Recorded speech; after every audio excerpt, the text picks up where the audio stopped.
기도하겠습니다.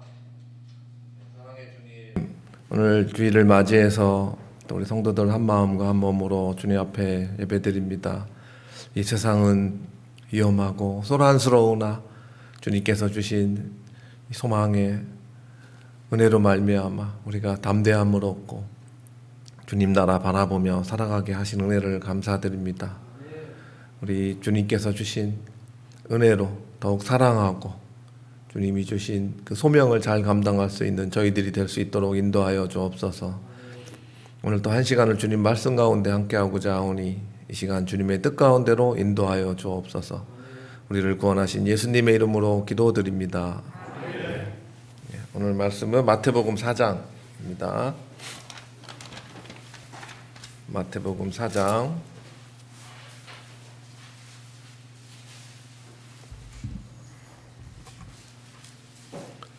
1절부터 11절인데요. 세 부분으로 나눠서 같이 읽고 말씀 같이 나누기로 하겠습니다. 마태복음 4장 1절부터 제가 읽겠습니다. 그때 예수께서 성령에게 이끌리어 마귀에게 시험을 받으러 광야로 가사 40일을 밤낮으로 금식하신 후에 줄이신지라. 시험하는 자가 예수께 나와서 가로되 내가 만일 하나님의 아들이거든 명하여 이 돌들이 떡덩이가 되게 하라. 예수께서 대답하여 가라사대 기록되었으되 사람이 떡으로만 살 것이 아니요 하나님의 입으로 나오는 모든 말씀으로 살 것이라 하였느니라 하시니. 아멘. 됐습니다. 일단 오늘 이 말씀은 예수님이 침례를 받으시고 곧바로 사단에게 이제 시험을 받는 그 사건이거든요. 그래서 오늘 잘 아시지만 그 사건을 보면서 오늘날 또 예수님이 왜 이런 그 시험을 받으셨는지, 그리고 오늘날 우리는 또 어떤지, 우리도 이제 그 사단의 시험 가운데 우리 삶이 놓여 있는데 어떤 시험들이 있는지 한번 이렇게 말씀을 통해서 배워보기로 하겠습니다. 그 예수님이 이제 초기거든요. 맨 처음 침례를 받은 다음에 곧바로 광야로 가서 사단에게, 이 사단을 뭐라고 했어요? 시험하는 자다, 이렇게 돼 있죠. 그래서 세 가지 시험이 나오는데 지금 첫 번째 시험을 읽었습니다. 첫 번째는 40일을 주야로 금식을 한 다음에 사단이 시험을 했죠. 여기 돌이 있는데 이 돌로 떡덩이가 되게 해서 먹어라, 이렇게 시험을 했죠. 우리 같은 사람들은 사흘도 금식하기가 어려운데 어쨌든 가장 그 인간의 극단적인 상황에서 제일 필요한 게 뭐겠어요? 먹는 거잖아요. 근데 사단이 네가 하나님의 아들이면 여기 돌 빨리 떡덩이가 돼서 빨리 먹어, 이렇게 시험을 했죠. 이제 저 같으면 예수님이 그런 능력도 있으실 거니까 얍해서 돌을 떡으로 만들어서 먹었을 텐데, 예수님의 대답은 사람이 떡으로만 살 것이 아니고 하나님의 입으로, 하나님의 말씀으로, 모든 말씀으로 살 거다, 이렇게 얘기하셨어요. 약간 좀 방향이 좀 다른 그런 말씀인 것 같은데 무슨 뜻일까요? 먼저 이 40일을 금식한 사람에게는 먹을 게 가장 절실한 문제죠. 그래서 사단이 시험을 할 때, 사단이 아까 시험하는 자라고 그랬잖아요. 우리 생활에서도 그 시험하는 그런 자예요. 그래서 우리가 그 대적을, 우리의 적을 잘 모르면 그냥 당하는 거죠. 그래서 가장 절실한 문제로 우리한테 시험을 한다, 이런 그 교훈을 받을 수가 있어요. 여기 계신 여러분들 각자 생활이 가장 절실한 문제가 있을 거예요. 누구는 뭐 시험일 수도 있고, 뭐 직장일 수도 있고, 가정일 수도 있고, 뭐 입시, 취직, 뭐 이런 여러 가지 경제적인 문제, 건강의 문제, 그런 문제들이 각자가 다 다른데 그런 가장 절실한 문제로 우리에게 시험을 하러 사탄이 다가오고 있다. 이것을 먼저 알아야 된다. 그러니까 우리가 가장 절실할 때 그때 사탄이 시험할 수 있는 그런 아주 절호의 그런 기회로 여긴다는 거예요. 그래서 근데 예수님께서 그 능력이 있음에도 불구하고 그 떡을 만들지 않았다라는 것은 무슨 말씀일까요? 자신의 유익을 위해서 그 하나님이 주신 그 능력을 쓰지 않았다는 거예요. 우리가 지금 어떤 데는 그렇게 얘기합니다. 예수를 믿고 그리스도인이 되면 하나님의 백성인데 하나님이 다 잘해주지 않겠냐? 그래서 뭐 공부를 좀 못해도 학교 가게 해주시고, 그죠? 뭐 적당히 일해도 돈을 많이 벌게 해주시고, 뭐 그런 것들을 얘기하는 데도 있어요. 그러니까 우리가 갖고 있는 이 신학이라는 것은 떡을 얻기 위해서, 떡을 더 많이 얻기 위해서 우리가 지금 신앙생활을 하는 게 아니에요. 우리가 지금 바라보는 거는 내가 지금 절실하지만 이 문제를 해결하기 위해서 주님이 필요한 거 아니에요. 무슨 알라딘의 뭐 요술램프처럼 필요할 때마다 부르는 시종이 아니란 말입니다. 그래서 비록 하나님의 뜻이 있겠죠.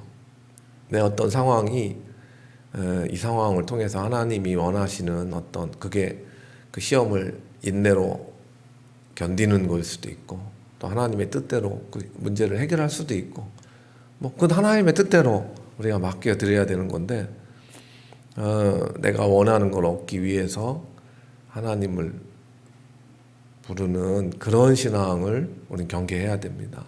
그래서 내 유익을 위해서 내가 당장 필요한 떡을 얻기 위한 그런 신앙을 익숙하면 그걸 기복신앙이라고 그래요. 기복신앙. 그죠?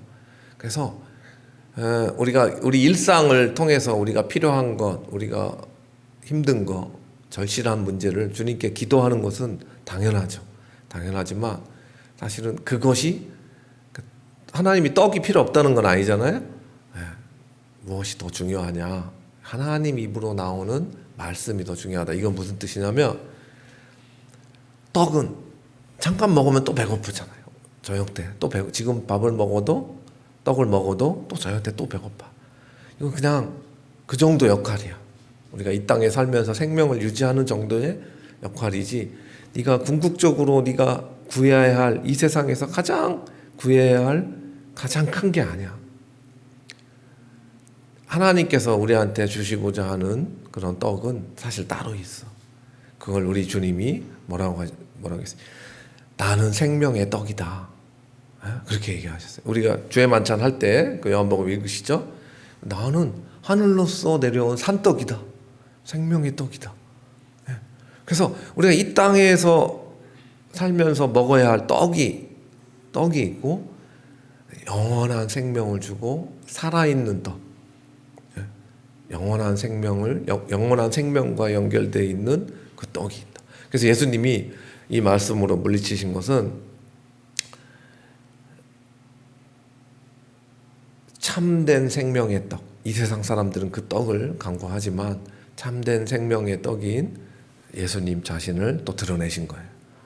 그래서 우리가 이 첫 번째 사단의 시험을 보면서 몇 가지 교훈을 얻었지만, 우리가 가장 절실한 문제에 넘어가면 안 된다.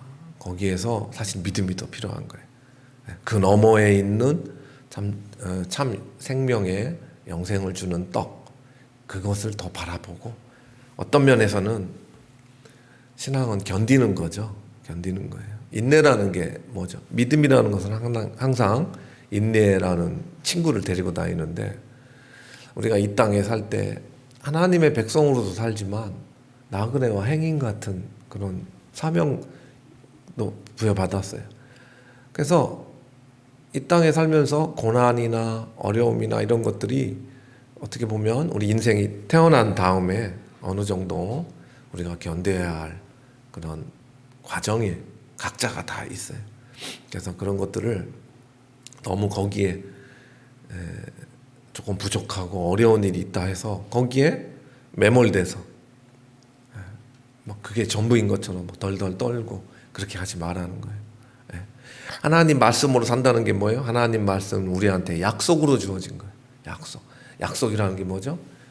지금 당장 나한테 현실로 다가오지 않더라도 그 약속을 믿음으로 지금 상황을 딛고 일어서는 거예요. 우리한테 주신 약속이라는 것은 그건 사실은 굉장히 영원한 것이고 없어지지 아니할 하나님 말씀처럼 변하지 않는 거예요. 그 약속을 믿는 믿음 가운데 지금 세상 사람들처럼 이 세상에 있는 것이 전부인 것처럼 덜덜 떠는 그런 삶이 아니라는 것을 밝히 보게 하시는 거예요. 그래서 그럴 때 사단의 시험에 넘어가서는 안 될 것 같아요. 어떻게 보면 이런 절박한 상태에서 사단의 제안이라는 것은 굉장히 합리적이에요. 당장 먹을 게 필요한 자에게 떡을 만들어 먹으라는 것은 가장 합리적인 대안이잖아요. 그럼에도 불구하고 우리 그리스도인들은 그 너머에 있는 이 세상에 너머에 있는 변하지 않을 것들에 대한 가치관을 가지고 이 세상에 내가 살고 있을 때 닥치는 절박한 문제에 대한 고민을 해야 되고 그것을 믿음으로 딛고 일어서야 돼요. 그래서 그런 교훈을 이 말씀 가운데 주시는 것 같습니다. 그래서 사탄이 시험할 때 그런 지혜가 없으면 안 되겠죠. 그래서 그리스도인들 우왕좌왕하면 안 돼. 어떤 일들이 있을 때 사실 하나님께서 그 문제를 해결해 줄 수도 있고 해결을 안 해줄 수도 있죠. 예를 들어서 우리가 건강에 어떤 문제가 있을 때 그것을 우리가 기도를 하겠죠. 당연히 낫게 해줄 수도 있고 데려가실 수도 있는 거잖아요. 우리가 뭐 천년만년 모든 건강에 문제가 생길 때마다 다 낫게 해주시는 건 아닐 거 아니에요. 그래서 사실상 어려운 부분이기는 하나 우리가 이런 사단의 시험, 하나님의 아들 예수가 사단에게 받는 대표적인 시험, 이 시험은 예수님께만 특화된 시험이지만 우리도 하나님의 아들로서 부름을 받았잖아요. 그렇죠? 마찬가지로 우리가 하나님의 아들로서 이런 비슷한 사단의 시험을 겪게 된다는 것을 잊지 마시기 바랍니다. 두 번째 시험 같이 보겠습니다. 5절 같이 읽어볼까요? 5절부터 7절까지 시작. 이에 마귀가 예수를 거룩한 성으로 데려다가 성전 꼭대기에 세우고 가로되 내가 만일 하나님의 아들이어든 뛰어내리라 기록하였을 때 저가 너를 위하여 그 사자들을 명하시리니 저희가 손으로 너를 받들어 발이 돌에 부딪히지 않게 하리로다 하였느니라. 이게 이제 두 번째 시험이거든요. 자, 이제 광야, 첫 번째 시험은 광야였는데 이제는 성전, 아마 뭐 예루살렘 성전인 것 같은데 성전에 가서 그 꼭대기 제일 높은 곳에 세워서 뭐라고 얘기했냐면 네가 하나님의 아들이면 뛰어내려봐. 야, 여기 시편에 보니까 네가 뛰어내려도 네가 하나님의 아들이고 그런 믿음이 있으면 천사들이 너를 딱 받칠 거야. 받들 거야. 너 다치지 않을 거야. 그랬을 때 예수님이 뭐라고 그랬어요? 기록되었을 때 주 너희 하나님 시험하지 말라 이렇게 했어요. 저 같으면 그런 시험이 사탄이 또 뛰어내려봐. 천사들이 너를 딱 붙잡을 거야. 받쳐들 거야 할 때 그래? 얍하고 내가 뛰어내렸을 것 같은데 또 너 하나님은 시험하지 말라 이렇게 얘기했어요. 한번 장소를 생각해 봅시다. 성전이라는 것은 이때 유대인들의 성전이라는 것은 하나님께 나아가는 통로의 그런 장소예요. 기도하는 곳이고 제물을 갖다 바치는 곳이에요. 그래서 성전이라는 것은 하나님께 나아가는 통로, 길이에요. 근데 그곳에 맨 끝에 꼭대기에서 이 시험이 있었다는 거예요. 이거는 어떻게 보면 구원받은 우리한테도 주는 그 장소적인 의미가 있어요. 오늘날 성전은 어딜까요? 오늘날 성전. 그러니까 사실 하나님을 만나는 곳에도 사단의 시험이 있다는 거예요. 그러니까 여기 구원받은 지 오래되신 저희 선배님들도 많이 계시잖아요. 우리의 구원받은 자들에게 신앙생활 속에서도 사단의 시험이 있다는 거예요. 구원받은 지 한 30년쯤 되면 시험이 다 안 올까요? 굉장히 높은 곳으로 올라갈수록 시험은 더 커지는 거예요. 신앙에서. 당연하겠죠. 그래서 성전의 꼭대기에서 그 시험이 있다는 것은 우리가 좀 두려워해야 됩니다. 그래서 신앙이 아무리 연단이 되고 연수가 많이 된다고 해서 우리가 이 시험에서 자유로운 게 아니에요. 오히려 그런 분들이 더 높은 곳이라는 게 뭐예요? 신앙에서 높은 곳이라면 아마 뭐 그냥 이렇게 보면 뭐 교만이나 이런 걸 수 있죠. 나 좀 뭐 알아. 나 이제 신앙에 대충 알겠어. 나 뭐 알 만큼 다 성경 다 알겠어 할 때 그때도 위험한 거예요. 그래서 우리가 이 시험의 두 번째 시험의 종류는 첫 번째 시험은 먹고 사는 문제였잖아요. 그죠? 먹고 사는 문제, 절박한 문제. 두 번째 시험은 약간 영적인 시험이었던 것 같아요. 그죠?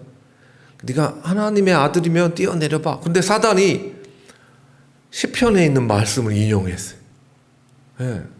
사단이. 그러니까 성경 말씀 약간 왜곡은 했지만 성경 말씀을 들이대면서 이 말씀 너 믿어? 너 하나님의 아들이라며. 그러면 이 말씀 믿고 한번 뛰어내려봐. 증명해봐. 네가 믿음이 얼마나 되는지 한번 증명해봐. 이런 거죠. 그러니까 우리가 신앙생활 하면서도 하나님 말씀을 왜곡해서 받는 시험들이 있어요. 많이 알수록 그러니까 그냥 좋으면 다 좋은 거라고 그냥 여기 있는 말씀 저기 있는 말씀 상황과 상관없이 갖다가 그냥 그걸 믿는다고 이렇게 쓴다는 것도 위험한 거예요. 하나님 말씀을 그렇게 이렇게 막 부패식으로 필요할 때마다 그냥 갖다가 이렇게 붙들고 있는다고 그 말씀이 능력이 되는 건 아니에요. 또 다른 우상이 될 수도 있어요. 그래서 그런 것들을 주의해야 되는데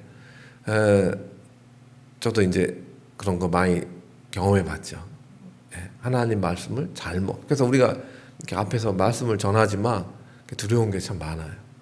그래서 이 말씀이 혹시 내가 잘못 보는 게 있을까 뭐 이런 것들을 보기 위해서 뭐 주석도 찾아보고 뭐 이렇게 하지만 말씀을 받을 때도 그냥 아무 생각 없이 받지 마시고 그러한가 또 보시고 그 말씀을 그 내 상황과 맞는 말씀을 아까 영원한 말씀을 아무리 영원한 말씀이라도 그 말씀 그대로 그렇게 아무 생각 없이 그 본질을 모르고 그렇게 믿고 나가면은 그건 약간 오해가 될 수 있는 거고 문제가 될 수 있어요. 우리 흔히 많이 얘기하잖아요. 뭐 너희가 서로 입맞춤으로 무난하라 그런다고 그 말씀 그대로 한다고 다 뽀뽀할 수는 없는 거잖아요. 그 뜻은 그런 게 아니에요. 그래서 그런 말씀을 그냥 아무 생각이 없이 뇌가 없이 받아들인다고 해서 말씀을 믿는다는 게 아니에요. 자, 여기서 이제 중요한 것은 예수님께서 너의 하나님을 시험치 말라 그랬어요. 사단이 요구한 시험은 뭐냐면 네가 하나님의 아들이라며 네 믿음을 증명해봐. 네 믿음을 증명해봐. 너 구원받은 지 10년, 20년, 30년 됐다며 네 믿음을 증명해봐. 이랬을 때 여러분 같으면 그 말씀을 믿고 시편에 있는 이 말씀을 믿고 나는 뛰어내리겠습니다 하는 게 믿음일까요? 예수님이 하신 말씀은 이건 것 같아요. 그러니까 사단이 하는 시험은 다시 한번 말씀드리면 네가 하나님을 믿는다라면 이 말씀을 믿고 뛰어내려봐.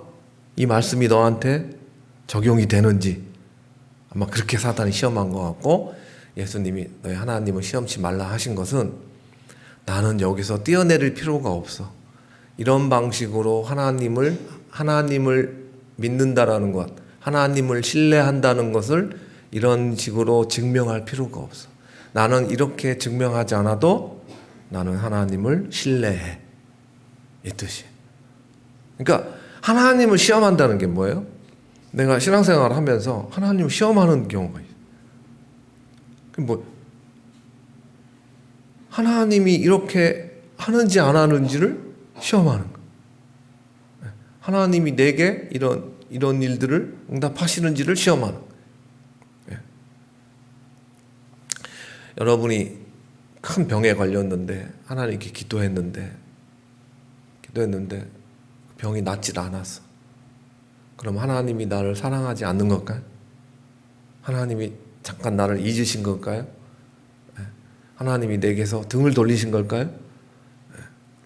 이런 게 일종의 시험이 될 수 있는 거예요. 하나님을 시험하는 게 될 수 있는 거예요. 그래서 이런 것들로 그래서 실제적인 하나님을 신뢰한다라는 것은 예를 든다면 그런 병을 낫게 해주시는 것과 상관없이 나는 내 하나님을 신뢰하는 거예요. 약속으로 나를 붙드시고 하나님의 자녀로 나를 지키신다라는 것을 나는 믿는 거예요. 그래서 이런 식으로 하나님을 증명할 필요가 없는 거예요. 진짜 믿음이라는 거예요. 네. 이해되세요? 네. 중요한 것들이에요. 그래서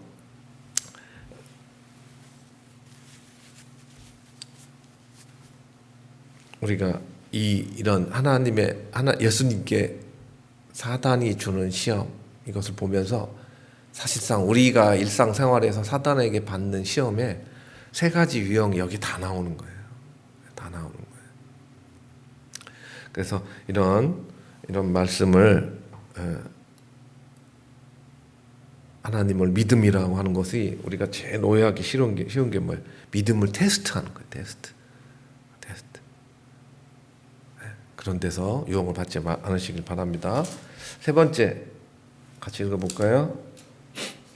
8절부터 11절까지 같이 읽어봅시다. 마귀가 또 그를 데리고 지극히 높은 산으로 가서 천하 만국과 그 영광을 보여 가로되 만일 내게 엎드려 경배하면 이 모든 것을 내게 주리라. 이에 예수께서 말씀하시되 사단아 물러가라. 기록되었을 때 주 너의 하나님께 경배하고 다만 그를 섬기라 하였느니라. 이에 마귀는 예수를 떠나고 천사들이 나와서 수종드니라. 이 세 번째 장소가 또 바뀌었어요. 높은 산에 올라가서 세상을 이렇게 보여주고 네가 나한테 절 한 번만 하면 이거 줄게. 이 세상을 다스릴 수 있는 권력, 명예 이런 것들을 너한테 줄게. 이런 제안이 예수님이 뭐라고 얘기하셨어요? 사단아 물러가라. 다만 주 너의 하나님께만 경배하고 섬겨라. 네. 자, 예수님은 이 땅에 오실 때 하나님과 동등한 분, 빌립보서 2장에 보면 하나님과 동등한 분, 삼위일체 하나님이신데 육신을 입고 이 땅에 오셨어요. 그래서 하나님의 권세를 그대로 갖고 계신 분이에요. 그런데 그분한테 사단이 나에게 절을 하면 이 모든 권력을 너한테 줄게. 이 영광을 너한테 줄게. 그거 참 쉽잖아요. 절 한 번만 하면 준다는데. 절 한 번만 하면 그것처럼 쉬운 게 어디 있어요. 눈 한 번만 감으면 되는데. 눈 한 번만 감으면 그거 쉽게 얻을 수 있는데.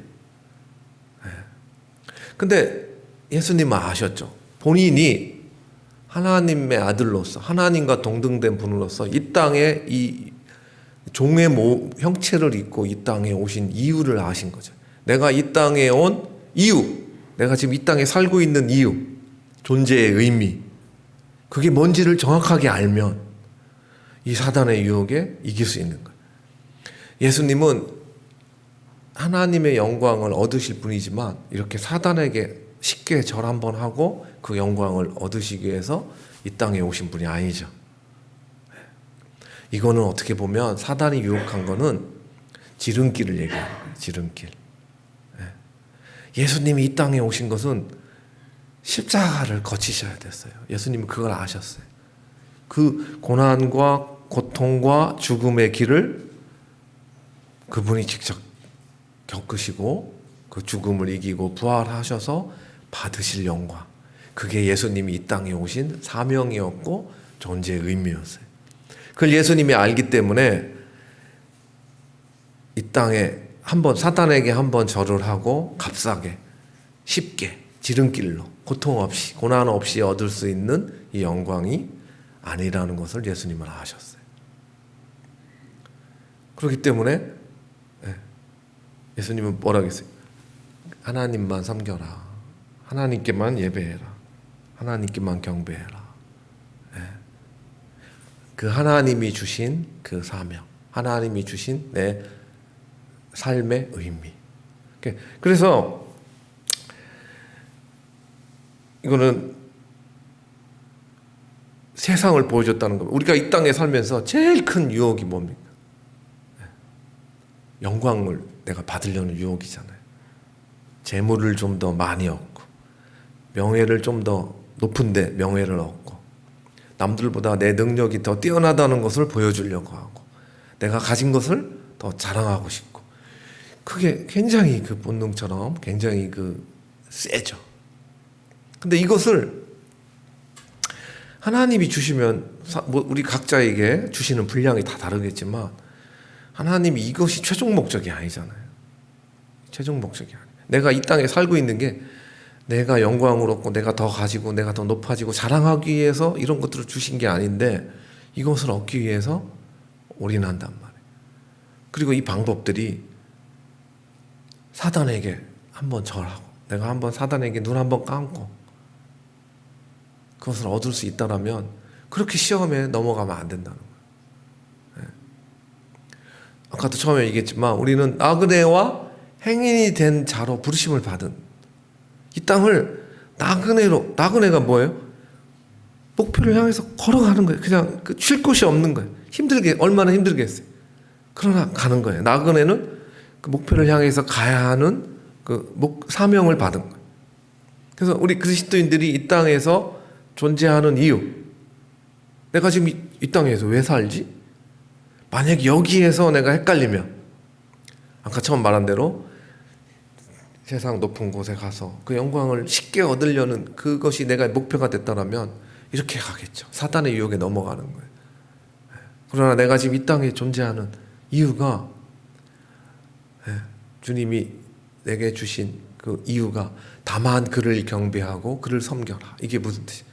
하나님께 영광 돌리기 위한 도구로 내가 이 땅에 부르심을 받은 존재라는 것을 알면 내가 이 땅에 살아서 살고 있는 삶이 하나님을 경배하고 섬기는 모든 도구가 되는 거예요. 내가 직장 생활을 하든 가정 주무든 학생이든 그거 자체가 하나님이 내게 부르신 사명이 되는 거예요. 사명. 그런 것들이 나를 높이기 위한 도구가 되는 것이 아니라 하나님께 영광 돌릴 수 있는. 그래서 우리 소율이라는 게 있는데 잘 모르시겠지만 거기 그런 질문들이 있어요. 사람의 목적이 뭐야? 사람의 목적이 뭡니까? 그럴 때 거기에 답이 이렇게 있더라고요. 하나님을 영화롭게 하고 그를 영원토록 기뻐하는 것이다. 그럼 우리 인생의 목적이 뭐야? 나를 영화롭게 하고 영원토록 자랑하는 거다. 이게 아니란 말이야. 그걸 바라보면서 내가 지금 이 땅에 존재하는 의미가 뭐지? 사실 이 땅에 살면서 단조롭잖아요. 내 삶이라는 것이 어느 영역 안에 있고 단조롭고 좀 별 볼 일 없고 그게 그거예요. 매일 쳇바퀴 돌듯이 돌고. 우리가 매너리즘이라고 하죠. 그런 나태함이나 매너리즘에 왜 빠져요? 내 존재의 의미가 흐려지는 거예요. 목적이 흐려지는 거예요. 내가 이렇게 이쁘게 장식한 앞에서 이렇게 이 강대상을 멋지게 장식해주는 꽃이 되어야만이 꽃의 의미가 있는 건 아니잖아요. 제가 기차 타고 오다 보니까 그 들판에 막 푸릇푸릇 풀들도 많이 있고 막 그러는데 어느 이름도 모르는 산에 피어있는 꽃이나 들풀이나 이런 것들은 누가 이렇게 영광을 받아주겠어요? 그러나 하나님께서 거기에 들풀로 심겨주셨다면 들풀로서 그 자리에서 하나님께 영광 돌리는 것은 아주 기쁜 일인 거예요. 내가 아까 말씀드렸듯이 쳇바퀴 돌듯이 별 볼 일 없는 삶인 것 같지만 뭐 그렇게 큰 위인이 되지는 못하지만 이 땅에서 나는 어떤 존재로 부름을 받았고 어떤 의미가 있는 거냐라는 것을 하나님을 경배하고 그를 섬기는 그 가운데서 내 존재 가치를 발견했을 때 그게 우리 삶의 의미가 되는 거예요. 그래야 세상 사람들이 얻고자 하는 그런 높은 곳에 가서 사단에게 절을 해서 쉽게 얻을 수 있는 그 유혹에 빠지지 않게 돼.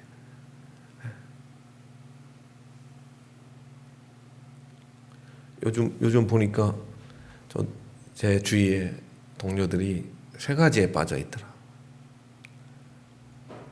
부동산, 주식, 비트코인. 뭔지 잘 모르시면 차라리 더 나을 것 같아요. 뭐 그게 나쁘다 좋다 이것을 제가 판단할 수 있는 자격은 없으나 그것에 빠져 있는 친구들을 보니까 하루 종일 핸드폰을 만지고 있더라. 하루 종일 막 거기 등락에 대해서 그렇게 민감해지고 모든 정신이 거기에 팔려 있어. 거기에 따라서 막 감정이 요동치고 불안해하고.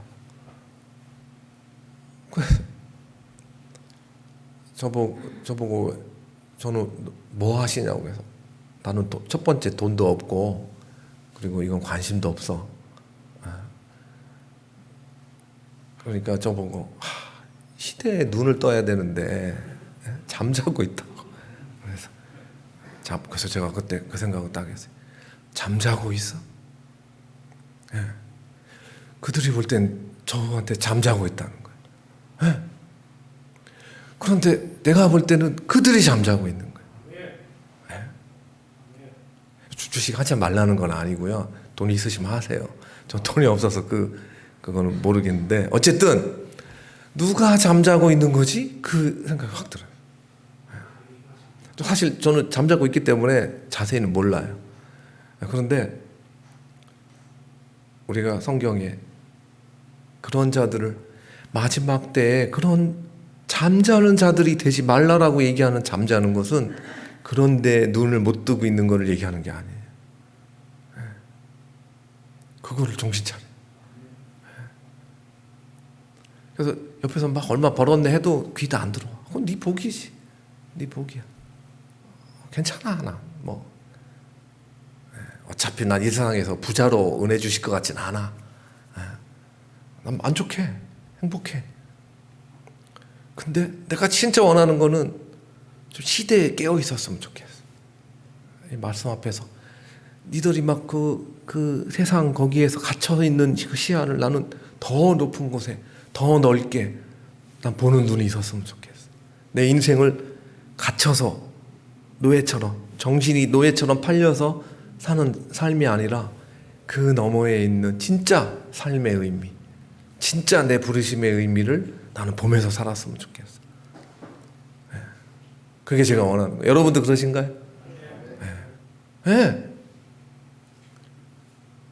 뭐가 영광이고 뭐가 진짜 행복인지를 정확하게 안다라면 우리가 사단이 주는 그 많은 사람들이 휩쓸려 다니는 그 속에서 우리가 비록 나그네지만 내 본향은 있다.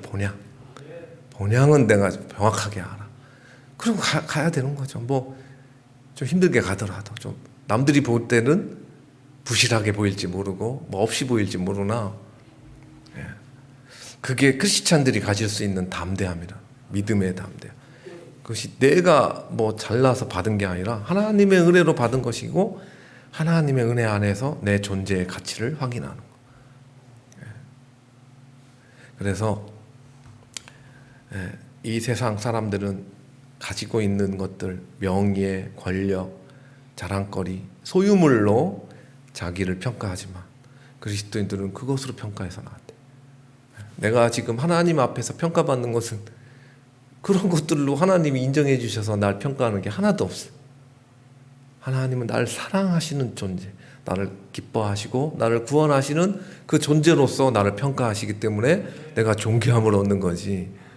예, 내가 하나님께 나아갈 때 뭐 아파트 평수나 가지고 있는 통장 잔고로 하나님께 인정받는 게 아니에요. 이제 정리하려고 합니다. 이 세 가지 시험을 오늘날 우리에게도 똑같은 종류의 시험이에요. 아담이 에덴 동산에서 받았던 시험과 아주 유사해. 그걸 보암직도 하고 먹음직스럽기도 하고 지혜롭게 할 만큼 탐스럽기도 하고. 아까 먹고 사는 문제, 떡처럼 먹음직스럽기도 하고, 그죠? 뭔가 보여줄 자랑거리가 될 것 같기도 하고, 또 하나님처럼 지혜롭게 할 것, 내가 다 가진 것처럼 그렇게 할 것 같기도 하고. 그 유혹에 아담은 넘어갔지만 예수님은 그 시험을 이기셨죠. 우리가 요한일서에 보면 찾지 않겠습니다만 요한일서 2장에 보면 이 세상의 그 유혹이 육신의 정욕과 안목의 정욕과 또 뭐죠? 이생의 자랑. 이거랑 똑같아. 이 세 가지가. 육신의 정욕, 떡, 안목의 정욕, 성전에서 떼어내는 자랑, 그다음에 이생의 자랑. 그래서 우리가 살면서 사단에게 받을 수 있는 시험의 종류는 이런 범위 안에 있는 거예요. 그래서 우리가 이 교훈을 보면서 아까 두 번째 빠진 게 있는데, 하나님께 나아가는 성전의 통로에 예수님이 뭐예요? 나는 길이요 진리요 생명이다. 이제는 우리는 예루살렘 성전에서 하나님께 나아가는 게 아니잖아요. 나는 길이다. 내가 하나님께 나아가는 그 길이다. 예수님께서 얘기하셨어요. 그 길. 그리고 이 사단의 유혹이 아주 집요한 게 꼭 여기 그 말씀 있잖아요. 네가 하나님의 아들이거든. 우리한테도 그래요. 그 예수님이 십자가에 못 박혀 있는데도 그때까지 예수님이 지금 첫 침례 받으시고 첫 시험이 이거잖아요. 그때 네가 하나님의 아들이거든 이렇게 유혹한 것처럼 예수님이 십자가에 못 박혀 있는데 네가 하나님의 아들이거든 내려와봐. 그 십자가에서 기억나시죠? 시작부터 끝까지 사단의 유혹은 그렇게 시작되는 거예요. 우리도 마찬가지. 네가 하나님의 자녀야? 하나님의 백성이야? 그렇다면 이렇게 해봐. 뭐 뛰어내려봐. 만들어봐. 보여줘봐. 전 한 번만 해봐. 다 줄게. 이렇게 되는 거예요. 그래서 우리도 마찬가지로 긴장하며 살아야 돼요. 긴장하면서. 깨어있다는 게 뭐예요? 깨어있다.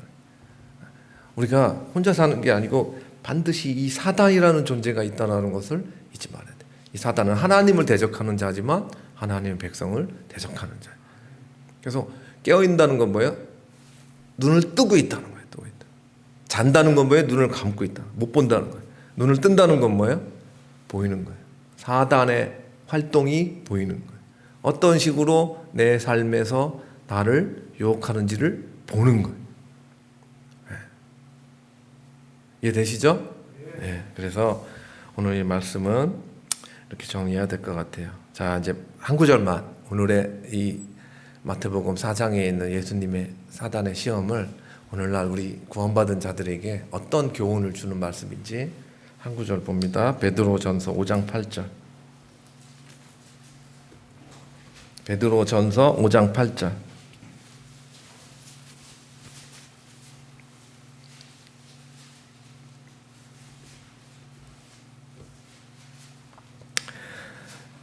(7절부터) (9절까지) 같이 읽어봅시다. 베드로전서 5장 7절부터 9절 시작.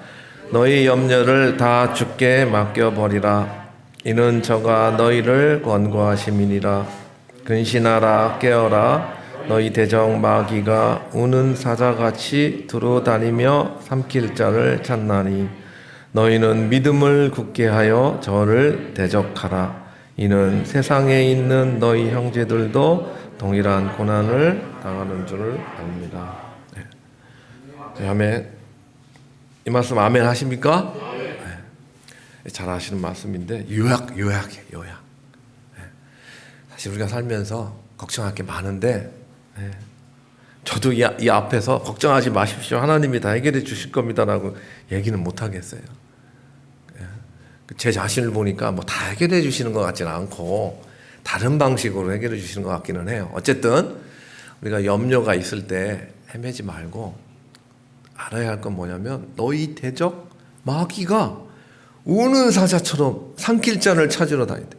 그러니까 눈을 떴다는 건 뭐냐면 마귀의 활동을 우는 사자처럼 보여야 돼. 우는 사자가 뭐예요? 잡아먹으려고 막 하는 거잖아요. 여러분의 앞에 사자가 한 마리 있다고 생각해 주십시오. 오줌 찌릿찌릿 할 거 아니에요. 긴장할 거 아니에요. 그것처럼 우리가 눈이 띄어진다는 것은 내 삶 속에 지금 이 세상에 이런 존재가 내 삶 속에서 나를 이런 방식으로 유혹하는구나. 나를 눈 감게 하려고 이거를 눈을 떠야 되는 거예요. 다른 방식으로 삶을 바라봐야 되는 거예요. 그래서 뭐라고 권고하셨어요? 믿음을 굳게 해라. 저를 대적해라. 무섭다고 피하지 마. 네가 힘이 있어서 대적하는 게 아니고 네가 갖고 있는 무기가 뭐예요?